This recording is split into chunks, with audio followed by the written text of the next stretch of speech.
I spit Patron on this microphone. Watch out, I'm in the zone. Worth for everything I own. Life is March Madness. One mistake, then you go. Yeah, I had a stroke, but your boy still rhyming. And Fresh got locked, but the squad still wildin'. Catch me in any city in the hood, we grinding. The next topic we're going to discuss on Boxing Bros is the docu-series currently airing on DAZN. So you can catch this docu-series on DAZN. It's called The Making of Anthony Joshua, not to be confused with the Boxing Bros video called Making a Bronze Bomber. Okay, that's not to be confused, but you can catch that video along with Crowning a Gypsy on the Boxing Bros page. I'm telling you, they're both quality series, so you can watch The Making of Anthony Joshua on DAZN. Then you can come on over to Boxing Bros, and then you can watch Making a Bronze Bomber and Crowning a Gypsy about Tyson Fury. And I'm telling you, those will be great things. Or you can watch Boxing Bros stuff first because it came first. Whatever you want to do. But we watched the docu-series, and I'm going to turn it over to G. What was your thoughts on the first episode of the docu-series, The Making of Anthony Joshua? Yo, I actually loved it. So I got some notes. You know what I'm saying? Okay, conspiracy. Because this is why. Relax and take notes. Yeah, you know what? That docu-series made me like Anthony Joshua even more. And the reason why is because I remember I made a video. I forgot what it was called. The one where I was telling AJ what he needs to do or whatever. But I criticized him about disrespecting Tyson Fury's performance against Klitschko, right? Saying, yo, that's a snooze fest. You know, like people want to see knockouts.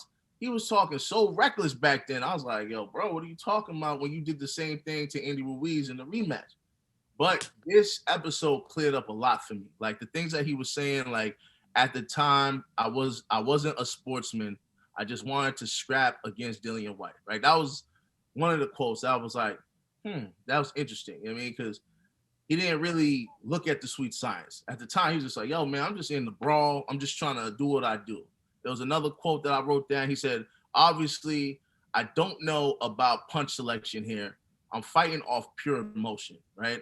And this is where I was like, all right, this is a mature Joshua, because he looks at what he was doing in the past. He realized, like, man, I could have did A, B, C, D, E, F, G different, you know, but he understood, like, back then, again, I wasn't a sportsman. I'm just trying to bang with Dillian, right? So I thought that was also interesting. And the one thing I was like, yeah, that's not cool, AJ, when he said a true warrior doesn't wait for the bell. They wait for the ref to pull them apart, which I know a lot of fighters do that. Like when refs go, all right, break, and they won't break until the ref really physically touches them. But I'm like, bro, what's the bell, bro? Once the bell's over, it's over, right? But then now, this is my criticism. Well, not necessarily criticism. You know, they violated Dillian, man. You know what I'm saying? Like, but technically Dillian violated himself, right? So this is definitely, it should be Making of Anthony Joshua, episode 1, poor Dillian. And the reason why is because, bro, they couldn't use that because they know we would have been on them. If they would have used that, we would have been on them. Yeah, he's been cheating since the amateurs, bro. You know what I'm saying? Like, you really the amateurs, I was like, yo, come on, son. Stop it. He didn't cheat. Listen, yo, it's the amateurs. But you professionally kickboxing while you in the amateurs. That's cheating to me, you know? So, brother been cheating for a minute, man. So that's why I was like, come on, Dillian. But I will say this. I do wish they interviewed Dillian White for that series, right? Because it would have been interesting to get his perspective. But then, going back to Dillian, yo, they were like, yo, Dillian was hating on AJ's image, bro. Like, you think Fury's a hater? Dillian's a hater, bro. Like, and to me, Dillian not being on that episode didn't do him any justice. So I would have just liked to see Dillian White, you know, give some type of commentary, like some type of explanation. You know what I mean? Like, what's his name? Like on the Jordan docuseries, what's his name? Damn, man, what's from the Detroit Pistons? Isaiah Thomas, right? They had Isaiah Thomas on there to get his point of view. I would like to see Dillian White's point of view on this one. But nonetheless, I thought it was dope. Shout out to Isaiah, the man who people forget used to put Jordan on his knee. But that's another story. But I'll say that I just thought this was kind of hilarious, man. In hindsight, right? I didn't even notice this when I first watched that fight against AJ and Dillian. Man, what did I see at 3 minutes and 30 seconds in? I seen your boy, Malik Scott, walking down the ring. That's where I'm gonna go. Go ahead. That's the moment you notice, Dillian, you done lost, bro. You know what I'm saying? Like, bad luck, man. I was like, man, he got a track record of just being with the losers, man. So this, I was like, this is horrible. But I end with this though. Like, I liked when AJ said this. He said they talk a whole heap of rubbish before the fight, right? And he talked about like, yeah, I don't need no friends, man. You know what I mean? And at first I was like, yeah, that's not gentleman like. But then when you think about it, it's like, yo, Dillian talks so much trash. Even after that fight, Dillian accused him of drugs. Dillian accused him of all kind of stuff, talking about, yo, he's from the streets. Why he's trying to act like, you know, he has a squeaky clean image. So, and then he said something like, yo, they apologized after, but then they go back and they double down on their trash talk. You know, so then I was like, you know, I can't even hate on AJ for not trying to build that relationship with Dillian because, you know, like Dillian clearly has some type of issue with AJ. He's probably jealous of AJ's success and he's like, that should be me, you know? But no matter of fact, I'll end on this. I totally forgot to bring this up. AJ said when that fight, the buildup of that fight, he was like, yo, although they were both Brits, it was Jamaica versus Africa, right? Or, you know, AJ is Nigerian. So to me, the reason why I want to highlight that is because the reason why I'm like, yo, Wilder versus AJ, right? Because to me, although, yeah, they're both black men, it's like, you know, you're proud of your country, right? So it's just like, you want to see that. And it's easy to be like, nah, I just rep fighters, right? But a piece of you still want, you know, whoever's representing where you're from to win, you know? And so I like the fact that he brought that up because that's how people are. Although they were both British citizens or whatever, they still like, hey, my native country is Jamaica, my native country is Nigeria. We're putting on for our country. Let's just do this. And I thought that was dope. And he said, come on, you wanted the war, right? He said it, you know, in his British accent. So I wrote it down because I thought it was funny. But yeah, man, salute to AJ. I wish Dillian was in that documentary. I think it would have been a lot better. And watching how it broke down, I forgave Dillian for throwing that punch because when you see it in slow-mo, you hear the explanation from AJ. I can understand why Dillian reacted the way he reacted, especially seeing that, yo, he felt like, you know, you got all the love and I'm out here struggling. I'm getting no love from the UK fans. So yeah, salute to both gentlemen, man. Interesting first episode. Solid Bill.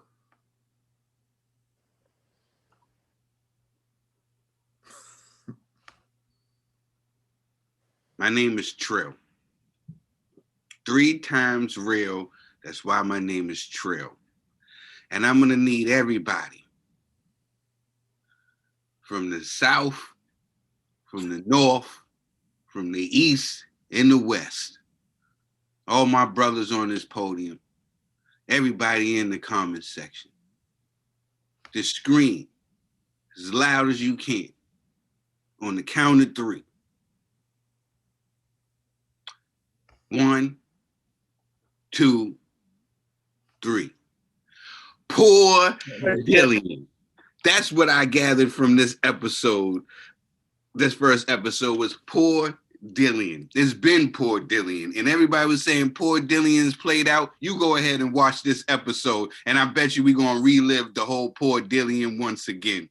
I agree with everything G said. G made a lot of points, man. I'm not going to jump into everything, but I will say this.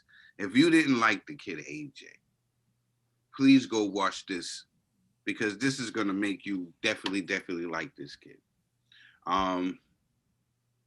He's a gentleman. And even in certain ways where you might say this doesn't sound gentleman-like, you get it, right? You'll still be like, I understand. Even if you don't agree, I get it. You know what I'm saying? So, poor Dillian. Poor Dillian. But it also makes you respect Dillian, the passion of Dillian. Dillian's a warrior. So now you start to understand why I say poor Dillian. You start to understand why the guys on the podium respect Dillian and have a lot of respect for Dillian. We want to see Dillian get his fair shake. Got to watch out for that uppercut, Dillian. It was from the right hand or the left hand. The uppercut seems to be a punch you have issues with. And you went down the same way when you got hit from that uppercut. Poor Dillian. No. I didn't even wear my shirt today. Poor Dillian. Becky's uppercut was worse, bro. You know what I'm saying? Oh, yeah, that was worse, but poor Dillian, man. Shout out to AJ. I like it. I'm telling everybody, if y'all haven't seen it, go check it out. But first, you got to check out the Boxing Bros because we the originators. Eddie, you need to throw us a bag for using our joint. But check out the Boxing Bros, the making of a Bronze Bomber, and then go check out Anthony Joshua's one. And you can tell where they got the blueprint from. But it's the Boxing Bros. Well, it's Ned. I thought you was in and like, hey. No. I'm just letting them know it's the Boxing Bros. Oh, no. Ned didn't even watch it, man. Oh, yeah, that's right. That's right. Don't do that to me.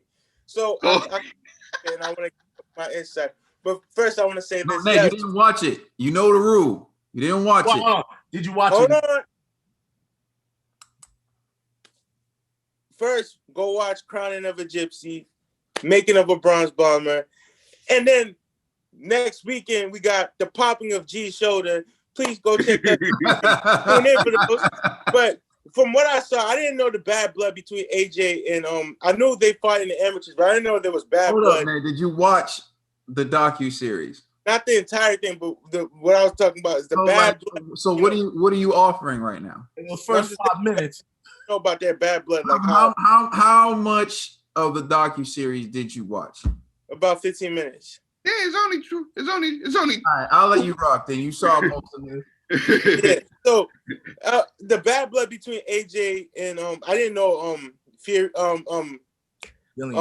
Dillian got kicked out of the amateurs fair because he was a kickboxer. I didn't even know. I didn't know much, but I just knew they fought. AJ lost, and in the fight, build up to that fight, Dillian was holding on to that amateur win. Like, I'm gonna beat AJ like I beat him in the amateurs. And like when they said they thought there was gonna be a brawl after that fight. I just didn't know there was so much tension between those two. But it's crazy. But now that their careers have flourished to this point, where AJ has flourished and Dillian's where he's at too. They're both stars in this division, and it was really I can't wait to finish this, but it was a really good series. So yeah. Jonathan Banks, he's holding them ropes. Jonathan Banks like he ain't going nowhere. You know what I'm saying? So that's what's up. Both Kims jumping in. Yeah, I shout out to Ned because that was dope. What I did notice too. But yo, if y'all look at that old footage with Dillian White and AJ looked like a little boy. Dillian looked like a grown man. Like it was like a grown man, Yeah. I ain't saying he cheated or anything. I'm just saying it was like a grown man in there. That was when he was on that Jack 3D. That was like when he was coming off the Jack 3D. He was kind of chubby, bro. The Jack 3D was 2012, and if you look at the way his body looked. In 2012, it was more chiseled, less body fat than the Dillian White that stepped in the ring against Anthony Joshua. Yeah. It looked like a guy who used to play back in the days, hopped in there with a Pop Warner team, and was going in. It was like a grown man in there with AJ, man. I don't know. Yeah. So let me give my take on it, man. It was interesting because like I see where they're going with it. I guess they're going to go on a fight-by-fight basis, and they're talking about, like, what fights made him and what he took away from those fights. One key thing that stuck out to me was what G pointed out. I saw Malik Scott in Dillian White's corner, and I was just like, was Malik looking for a way to transition out the game while he was still fighting? Because, I've seen Malik Scott in, like, several corners. There was Dillian. And then Dillian lost to Anthony Joshua. Tyson Fury's too before. That's what I was about to say. He's with Tyson Fury, and Tyson Fury bust both his eardrums. And you can see an interview with him talking about that. And then he's in camp with Deontay Wilder now. And it's like, and no wonder you hate Anthony Joshua, Malik Scott. Like, he's been beating all your guys. And so Malik like Scott's been flopping in all these guys' corners for the longest. so it's just kind of like, food for thought for someone like Deontay Wilder. If you have a guy like Malik Scott in your corner who's dependent upon the guy in the lead role, it seems like all the time, like his livelihood depends on what Dillian White does. His livelihood depends on what Tyson Fury does. Like, how do you expect him to shoot it straight with you? Like, in a way, like, yes, you could say everyone's livelihood depends on something, but it's just kind of like, if he's just used to being in people's corners, like, what do you think he told Dillian White before he got in the ring with Anthony Joshua? He told him he was the man and he was going to beat that bump. What do you think he used to tell, Tyson Fury when he was in his corner? I'm sure he's telling you now, you the baddest thing. The funny thing is, like, I got game as a youngster. I got schooled as a youngster. They say, I know she's telling you all this great stuff about you, but she told that to her last boyfriend too, right? You know what I'm saying? So it's like, don't get too high on it. And as soon as you guys are done, she's gonna be telling it to someone else. So You're everything. You're the best. I love you. Look, baby, You touch me. Never been touched like this before. And you believe it, sucker. Exactly. And then, like, you believe it, and then when she moves on so fast, dudes be hurt and crushed. But I was the everything. And then the funny thing is, some dudes really be thinking they in control. But anyways, right? Like, but when you know certain things, you know certain things. So like, cause I had game, right? Like, cause I was schooled to the game, I knew it like I was reffing it. So I used to just, like my man Jay-Z said, I got a sister who schooled me to stuff you chickens do. I be listening to. You know what I'm saying? Like, so I already knew the game. But Malik Scott reminds me of, just a little, he playing that game. He done told, how many fighters, Malik, have you told they were the best?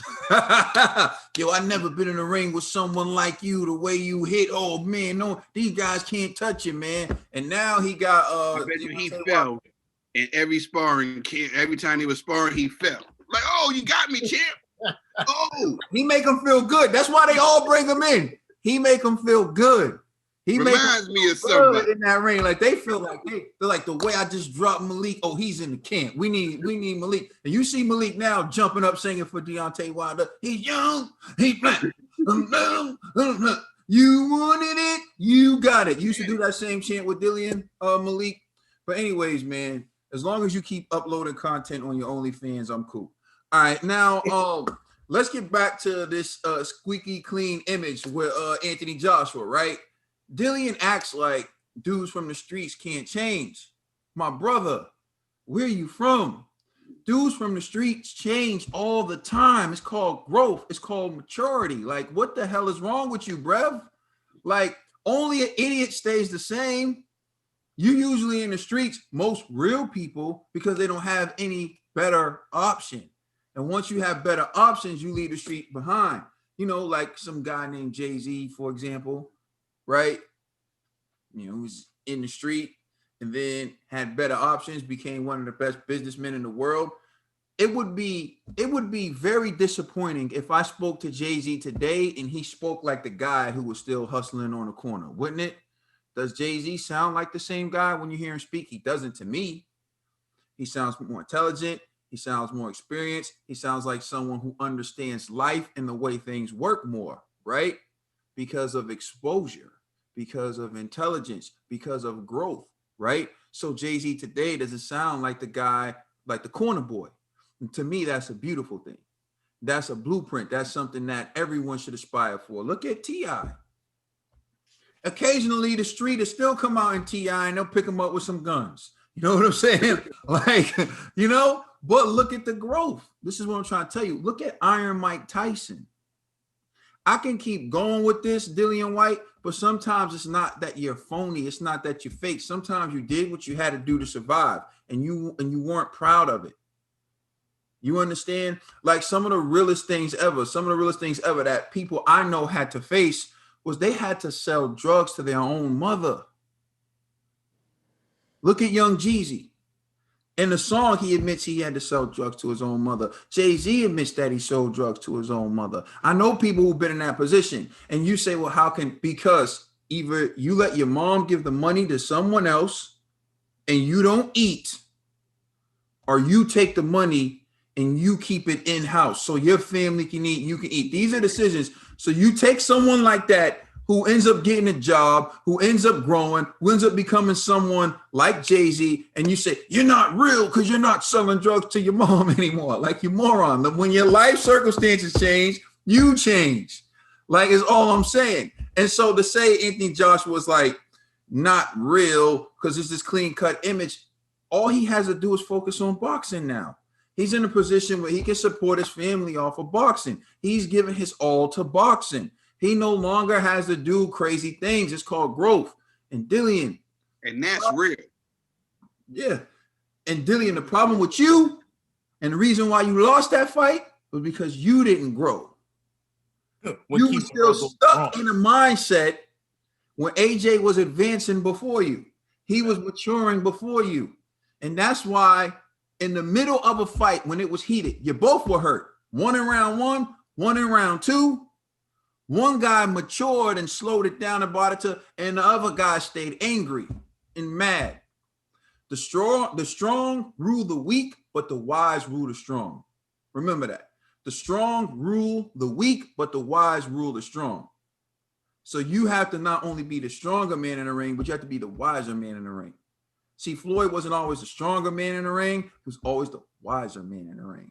And that's why he won most of his fights. And that's your problem, Dillian. Now, moving on to like G said something about like Jamaica versus Africa. And like he brought it up. In some cases, bro, I'm from the United States of America. And like, to me, just because Anthony Joshua would beat Deontay Wilder doesn't mean that's a representative of the United States, right? I've seen like these comments, like some people like to like make these comments like UK versus USA, right? And they'll clown the USA, but they'll omit the fact that Andy Ruiz is American. So if Anthony Joshua was the best you got and Andy Ruiz knocked him out, that means America, right? Means you lost, like your best heavyweight lost to the United States of America.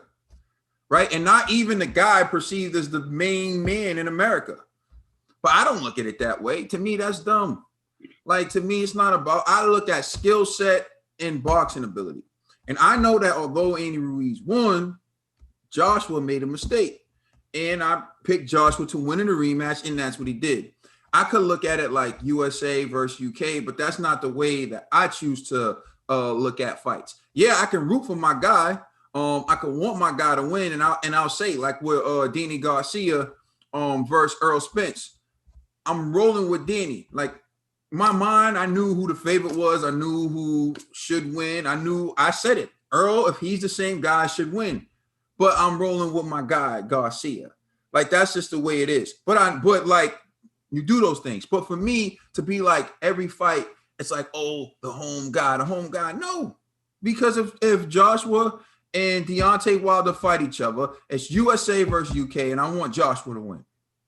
I want Joshua to win because he stands for what I stand for. Hard work, perfect your craft, be a student of the game, learn skill. Don't just rely on one trick to get you out of everything. So if Deontay Wilder wins, I fear everyone across America, all the young kids in the gyms across America are just going to start throwing right hands at the bag and not learning anything else. So for me, what the guy who represents everything I believe in is Anthony Joshua. Not only Anthony Joshua, but Tyson Fury believes in being a student of the game, train, have skill, ability, review. Those guys represent everything I'm about. So you mean to tell me I'm supposed to look at Anthony Joshua and Tyson Fury, two men who represent everything that I'm about, not only in the ring but outside the ring? When you look at Tyson Fury and what the travelers have to endure, and you know, the discrimination that they face, and how he become, and he's a symbol of what you can be to his people. And you look at Anthony Joshua and what they're dealing with in Nigeria, and you know, the policing and things that's going on over there, and you look at Anthony Joshua and the symbol he can be to his people. And not only that, but what they stand for the UK as well. Those guys represent everything I'm about, and I'm supposed to say, forget the fact that I identify with these guys, like on a personal level. I'm going to root for the one-trick pony from the United States of America because we wave the same flag. I respect that. I'm not done. That don't make no sense to me. So, okay, now, Dillian White, in the build-up before they got into the fight, Dillian White brought up the fact that he loaned Anthony Joshua a pair of jeans so they can go out. You know what I'm saying? Like, he brought up the fact that he loaned Dillian White a pair of jeans. You know what I'm saying? So, like, in my mind, I'm like, why you bring that up? What was the point in bringing up the fact that you loaned Dillian White a pair of jeans? Hate. AJ. It was just hate. You know what I'm saying? So, in my mind, it's like Dillian White and AJ had bad blood, and it showed and it spilled over into the ring. Now, poor Dillian, if they would have said poor Dillian, we would have, you know what I mean, we would have had to contact Eddie, but that's my man. All right. And lastly, like, for me, I felt like it could have been done better. I really felt like there were things that were omitted from the episode that would have made it more entertaining. And one thing that G brought up is they could have interviewed Dillian, although I think Dillian, I mean, who's to say they didn't, and he declined, right? But at the same time, like, you know, what I feel like is the storyline, they could have got more. There was some like direct quotes, like indirect jabs from one another that like in their face off. And I know that they had access to that they should have put in addition to a few other things that I felt like they could have added to make the episode better. So I just feel like if I had to grade it, I'd probably give it a B. But it's still worth checking out. So everybody check that out, and you can check out the videos on Boxing Bros as well. Please like and subscribe. Let us know how you feel in the comment section. Also, check out us out on Instagram and Twitter, and please check out our podcast on all major streaming services. We are the Boxing Bros. We could have been flawless, flying up to make people's mouths drop jawless. How can 2 years be erased in 1 August? And you know I have my pride, so I had to get brolic. All in all, I can't call it. Just know you're my queen. Wish I was denim, cause then I'd be in your jeans. Can't fight fate, and you've been loving me since your teens. But when you can't move forward, you gotta wipe your slate clean.